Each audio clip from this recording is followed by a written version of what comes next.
የጸሎት ሰዓት ደረሰ እንላለን። ይሰለቸናል። የተወሰነ ጊዜ ያህል ሙከራ እናደርግና መታከት፣ መሰልቸት፣ የአእምሮ መዛል፣ መድገም፣ ማንገላጀጅና እንደው እንቅልፋ መሆን የተለመዱ መንፈሳዊ ተስፋዎቻችን እንድናጣ የሚመጣ ፈተና ነው። ራስ ምታት የዘር ነው እንላለን።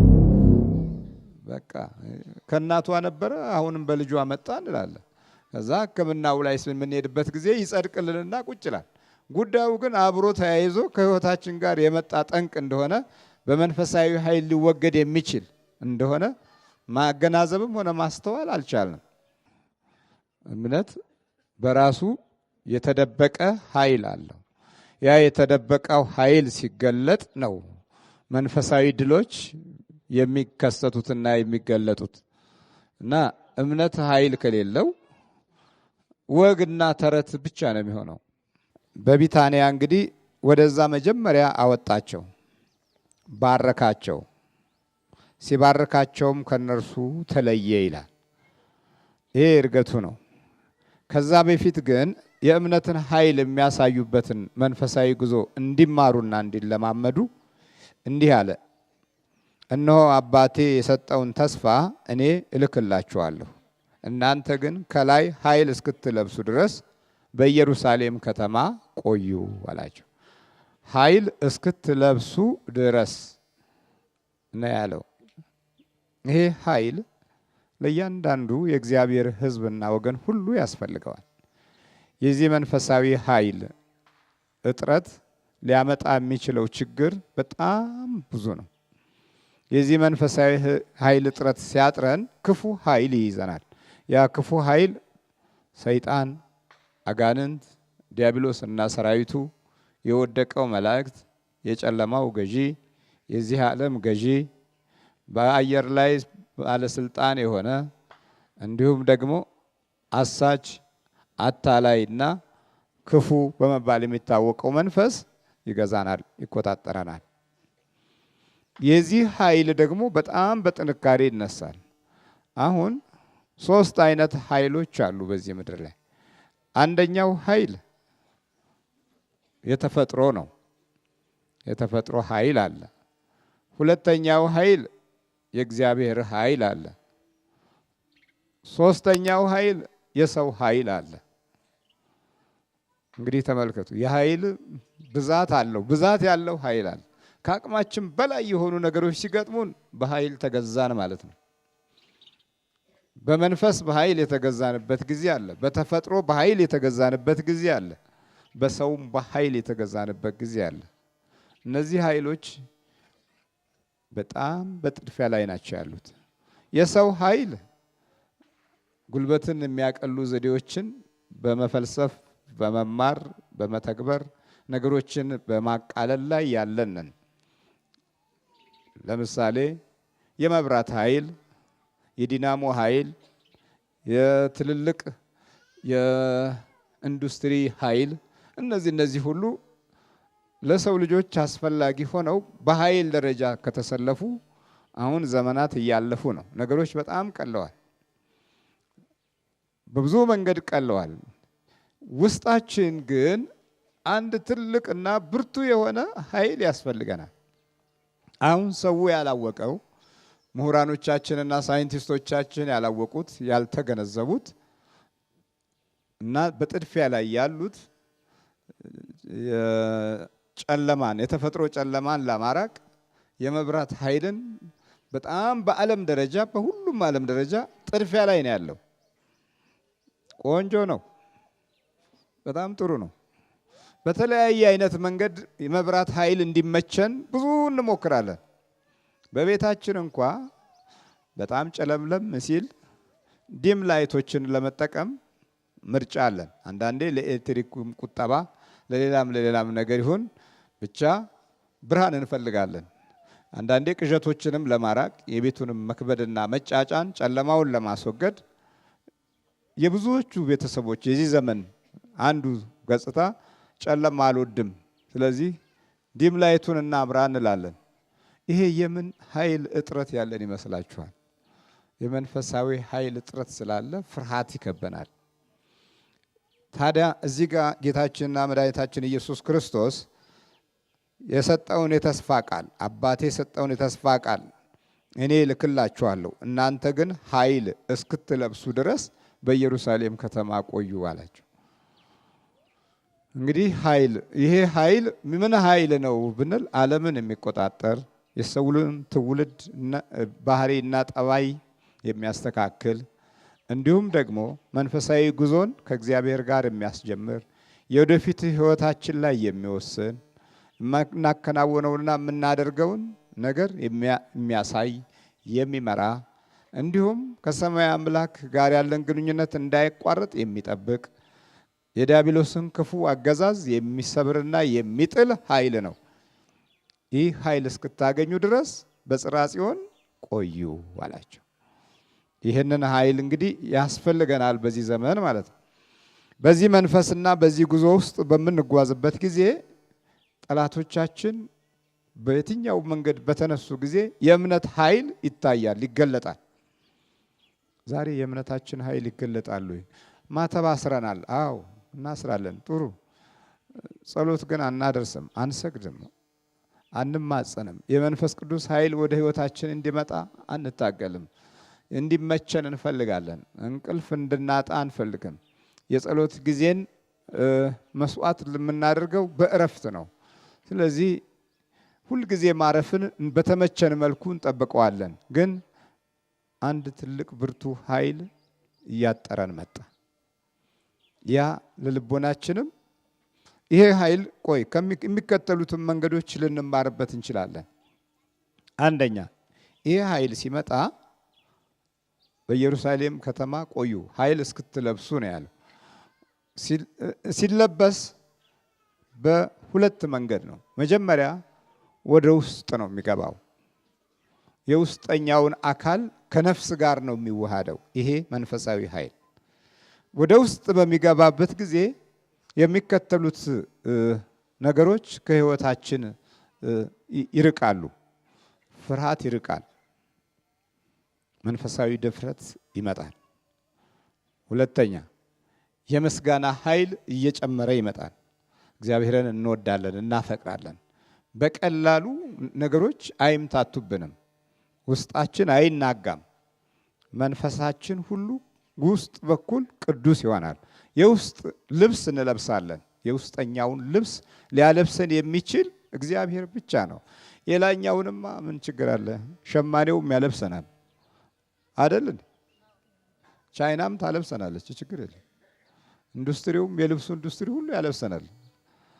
ኃይል እስክትለብሱ ድረስ ያለው ለውስጠኛው ክፍላችን ነው። ይሄ ግራ ለተጋባው፣ እውነት ለጠፋበት፣ መንፈሳዊ ተስፋ ለጨለመበት፣ በየጊዜውና በየሰዓቱ በኑሮ መናቆር መኖር ለሸለቸው ልብ ነው ያ ኃይል መጀመሪያ ከውስጥ ነው የሚለበሰው። ከውስጥ በኩል ከለበሰን የውስጥ ልብሳችን እንደገና ደግሞ የውጭውን አካል በዚሁ በመንፈስ ቅዱስ ኃይል ከውጭም ደግሞ ይለብሳል። ከዛ በኋላ ያለው ሁኔታ ከውስጥ በኩል ፍርሃት ከጠፋ፣ ሽብር ከጠፋ፣ ንዴት፣ ብስጭት፣ ሁከት፣ ውሃ ቀጠነ ከባህሪያችን ውስጥ ከተወገደ የዚህ የመንፈስ ቅዱስ ኃይል መግለጫ ስለምንሆን አሁን ክፉው ኃይል በእኛ ፊት ለመቆም አቅም ያጣል። ሰውን የጎዳ፣ ህይወቱን ያበላሸ፣ በረከቱን የነጠቀ፣ ተስፋውን ያጨለመበት ሁሉ አሁን የእምነትን ኃይል ያያል ማለት ነው። የእምነትን ኃይል ያላየ ትውልድ ሁል ጊዜ ሰው እጅ ላይ የወደቀ ትውልድ ነው። ዛሬ ብዙዎቻችን በእምነት ኃይል ውስጥ ስላልቆምን የግድ ለመዳን የምንፈልገው በሕክምና ዘዴና ሙያ ብቻ እንደሆነ ብዙዎች በዚህ አይነት አኳኋን ውስጥ እድሜያቸውን፣ ጊዜያቸውን፣ ዘመናቸውን፣ ጤናቸውን፣ ታሪካቸው ሁሉ ግቡን ሳይደርስ ወደ ተፈለገው ቦታ ሳይመጣ በመናፍስት ተጠልፈው አልቀዋል። ዛሬ ብዙዎችም ይሄንኑ መንገድ ይቀጥላሉ። ሰው እጅ ላይ መውደቅ ማለት ደግሞ ምን ማለት ነው? ሰው በጭካኔ ኃይል ጥላ ውስጥ ስላለ ሰው ለሰው ኑሮው፣ ሀብቱ፣ ገንዘቡ ይሆናል። በሙያው ዓለም ውስጥ የተሰለፉ ሰዎች እጃቸው ውስጥ ከገባ በቀላሉ እንዳትወጣ የዘመኑን ጥቅምና ጊዜ ተከትለው ከሚሰጡህ መድኃኒት ጋራ ሁል ጊዜ ህይወትህ እንደታወከ ይኖራል። ባወጣው ገንዘብ ሳትረካ በወሰድከው መድኃኒት ሳትድን በሄድክበትና በፈለክበት ፕሮግራም ውስጥ ግቡ ሳይመታ እንደተጨናነቅና ውጥረትን ለትውልድ እንዳስረከብን እንኖራለን። ይሄ ሰው እጅ ላይ ወደቀ ትውልድ ባህሪ ነው። ያ መንፈሳዊ ኃይል ሲያጥር እንግዲህ ይሄ ነው። አሁን ኢትዮጵያውያን የዚህ አይነት ችግር ውስጥ ገብተናል። ቀደም ሲል የነበሩ የእምነት መንፈሳዊ ጥበቦች በዘመናዊ ሳይንስና በትምህርት ቤት ውስጥ ባደረግንበትና በሮጥንበት አኳኋን ላይ ብዙ ነገሮች ከውስጣችን ወጥቶ ባዶነት ይሰማናል። ይሄ ባዶነት የመጣው መንፈሳዊ ኃይል እጥረት በጣም እየጨመረ ስለመጣ ግማሾቹ ሙያቸውን ሲያመልኩ፣ ግማሾቹ ዕውቀታቸውን ሲያመልኩ፣ ግማሾቹ ዘመናቸውን ቤተሰባቸውን እና የዘመኑን እድገት ሲያመልኩ የሚሉት ነገር ሁሉ በተምታታበት ውስጥ ወሬያችንና ጨዋታችን ትርፍና ኪሳራ በሆነበት ዓለም ውስጥ ተገኝተን አሁን ሰው እጅ ላይ ከመውደቅ ያስጣለን ነገር የለም። ዲያብሎስ ስራ ላይ ነው። ይሄ ደግሞ ክፉ ኃይል ነው። ይሄም ክፉ ኃይል ከእግዚአብሔር መንፈስ ጋር ውድድር ያደርጋል። መጀመሪያ ወደ አዳምና ሔዋን ልብ ውስጥ ገባ፣ አራቆጣቸው። ፍርሃት የተሞላበት ህይወትን ጀመሩ፣ ስደትን ጀመሩ፣ መራቆትን አወቁ። ማስተዋል ከውስጣቸው ጠፋ። ሁለቱ በዚች ምድር ላይ ቢኖሩ ሁለቱም ተካሰሱ። ሔዋን አበላችኝ አለ አይደለም፣ እባቡ አስታኝ ነው አለ። አዳም በራሱ ደግሞ እኔ ንጹህ ነኝ የሔዋን ጉዳይ ነው አለ። እነዚህ ክሶች ተጠናክረው አሁን በበዛን ቁጥር ክሱ ይበዛል። ትውልዳችን በጨመረ ቁጥር ክሱም ችግሩም የዛኑ ኃይል ይጨምራል። እና የዚህ መንፈሳዊ ኃይል እጥረት ስላለብን ሰው እጅ ላይ መውደቅ የተለመደ እጣዎቻችን ሆኑ። በመናፍስት ያሉት ጉዳቶች እንደ ዘር ቆጠር ነው። ዘራችን ሆነ፣ ችግሩ ዘራችን ሆነ። አንዳንዶቹ ራስ ምታት የዘር ነው እንላለን። በቃ ከእናቷ ነበረ አሁንም በልጇ መጣ እንላለን። ከዛ ሕክምናው ላይ የምንሄድበት ጊዜ ይጸድቅልንና ቁጭ ይላል። ጉዳዩ ግን አብሮ ተያይዞ ከህይወታችን ጋር የመጣ ጠንቅ እንደሆነ በመንፈሳዊ ኃይል ሊወገድ የሚችል እንደሆነ ማገናዘብም ሆነ ማስተዋል አልቻልንም። ይሄም በራሱ ሌላ ትልቅ ችግር ነው። ኃይል እስክትለብሱ ድረስ ያለው ለደቀ መዛሙርቱ አንደኛው መንገድ ይሄ ነው። ሌላው ደግሞ ኃይል እስክትለብሱ ድረስ ያላቸው እነዚህ በመጀመሪያ ደረጃ የእምነትን ኃይል የሚያሳዩ ሰዎች ናቸው። የእምነትን ኃይል የሚያሳዩ ደቀ መዛሙርት ሐዋርያቶች ናቸው። ለእምነቱ ለሚገለጥበት መንፈሳዊ ኃይልና ክብር የሚሆኑ ኃይሎች ናቸው። ስለዚህ የመጀመሪያው ከሆነ ሌላው የእምነትን መንፈሳዊ ጥበብ እንዴት ሊያውቅ ይችላል? የእምነትን መንፈሳዊ መንገድ እንዴት ሊረዳ ይችላል? በመሆኑም ደቀ መዛሙርቱ ለዚህ አይነት እድል እንዲመረጡ በመጀመሪያውኑ በጠራቸው ጥሪ መሰረት ውስጥ ኃይል እስክትለብሱ ድረስ በጽርሐ ጽዮን በኢየሩሳሌም ቆዩዋል። በሰላም ከተማ ቆዩ። በነገር ከተማ አይደለም፣ በሰላም ከተማ ቆዩ አላቸውና እስከ ቢታንያ ያወጣቸው፣ እጁንም አንስቶ ባረካቸው ይላል። ኃይል ከማግኘታቸው በፊትም ቡራኬ ያስፈልጋል። መንፈስ ቅዱስ ከመምጣቱ በፊት መባረክ ያስፈልጋል። እኛ በምን ተባረኮት ውስጥ ነው ያለፍነው? በምን በረከት ውስጥ ነው ያለፍነው? ፈልጉ ውስጥ የተባረክንበት ቦታ ላይ የለም። ቡራኬን ለማግኘት እንኳ የሚያስባርክም ስራም አንሰራም። ብንሰራም ደግሞ መባረክ እንደ ተስፋና እንደ መልካም ኃይል እንደሆነ የማይቆጥሩ ቤተሰቦች እጅ ውስጥ ስላለን ቢባርኩ እንኳ በዛርና በውቃቢ ስም ነው። የእናት አባቴ አምላክ ይባልና በዛ እንትን ሲል አይነ ጥላ ሆኖ ይገባላል ወይም ገዢ ሆኖ ይተላለፋል። ቡራኪያችንም ከመንፈሳዊ ተስፋ ጋር የተያያዘ አይደለም። ስለዚህ ኃይል ከመልበስ በፊት መባረክ ያስፈልጋል። ባረካቸው። ሲባረካቸውም ከነርሱ ተለየ፣ ወደ ሰማይ አረገ። እነርሱም ሰገዱለትና በብዙ ደስታ ወደ ኢየሩሳሌም ተመለሱ። ከቡራኬ በኋላ ደግሞ ምን ያስፈልጋል ማለት? መንፈሳዊ ደስታና ስግደት ያስፈልጋል። አንዳንዶቻችን ስንሰግድ እንደው እየቀፈፈን እንሰግዳለን። ያ የጸሎት ሰዓት ደረሰ እንላለን፣ ይሰለቸናል።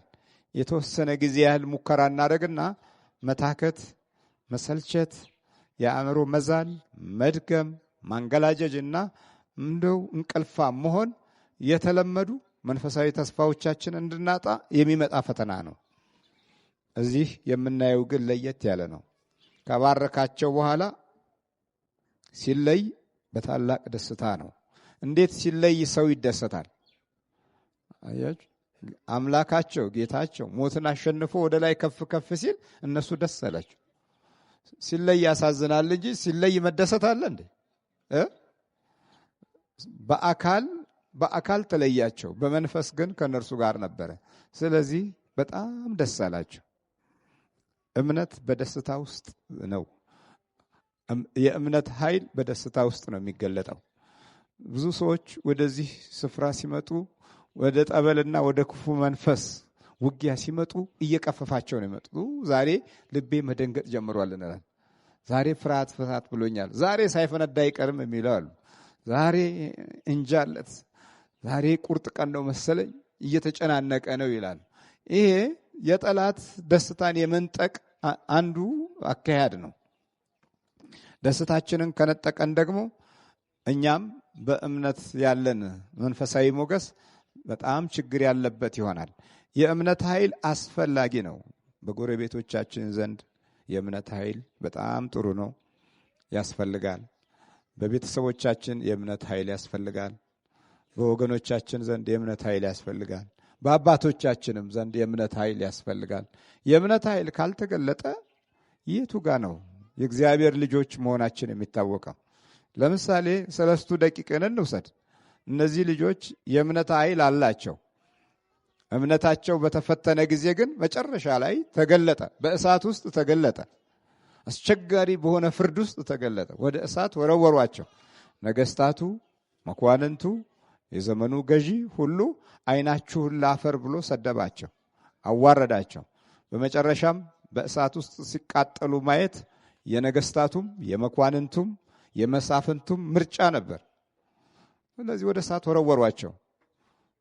በዚህ ጊዜ እምነት ኃይል አለው የለው? ታዲያ እኛ በኑሯችን በቤተሰባችን መቼ የተገለጠ?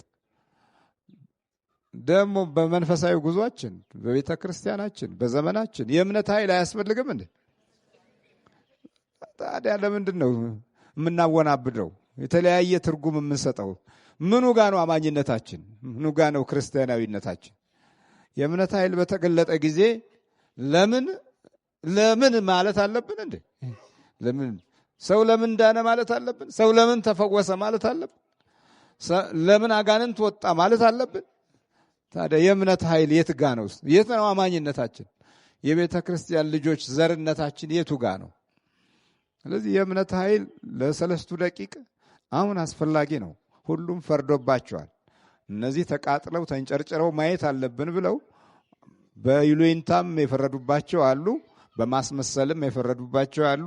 አንዳንዶቹም ደግሞ በሀገራችን መጥተው ይቃጠሉ፣ ከሀገራችን መጥተው የበላይነትን አግኝተው የ3 አውራጃ ገዢዎች ሆነዋል። አንዱ ደግሞ እዚህ አማካሪ ሆኗል። ስለዚህ ዳንኤል ወደ እሳት ውስጥ አልተጣለም፣ የገዢው አማካሪ ነበርና 3 ደቂቅ ደን የ3 አውራጃዎች ገዢዎች ነበሩ። በእሳት እንዲቃጠሉ ለማየት ብዙ ሕዝብ ተሰልፎ እሳት ውስጥ ወረወሯቸው። ከዛ የእምነት ኃይል ተገለጠ። 4ተኛ ሰው መጣ። በእሳት ውስጥ 3 ጣሉ። በእሳት ውስጥ 4ተኛ ሰው ተቆጠረ። የእምነት ኃይል ነው። ተቃጠሉ እያሉ ሲያዩ የሚቃጠል የለም። እንደውም የአማልክት ልጅ የሚመስል ታየን እያሉ አሁን እሳቱን ሳይሆን የሚያዩት መልአኩን ማየት ጀመሩ።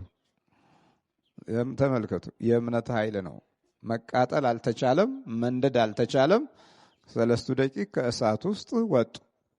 እስቲ ሌሎች ደግሞ ይግቡ ብለው ያስፈረዱባቸው ሲገቡ እነሱ ተቃጠሉ። የእምነት ኃይል የላቸውም። የእምነት ኃይል የሌለው ሁሉ ይቃጠላል። በቃ ይሄ ነው። ነገሮች በዚህ አይነት ሁኔታ ይገለበጣሉ። ትጠፋላችሁ ብለው የወሰኑባችሁ ተመልሰው እነሱ ሲጠፉ እናያለን። ዛሬ ብዙ በዚህ በምናየው ትውልድ ላይ የመተቱ ሰዎች እንዲሞት የመተቱ ሰዎች የመተቱባቸው ሰዎች ሳይሞቱ መታቾቹ ሞተዋል። ብዙ ጊዜ በቡዳ የበላው መንፈስ በይዋ ስትሞት ተበይዋለች። የእምነት ኃይል መንፈሳዊ ጥበቃውን ማሳየት መቻል አለበት። ለጎረቤቶቻችንም እንደዚሁ።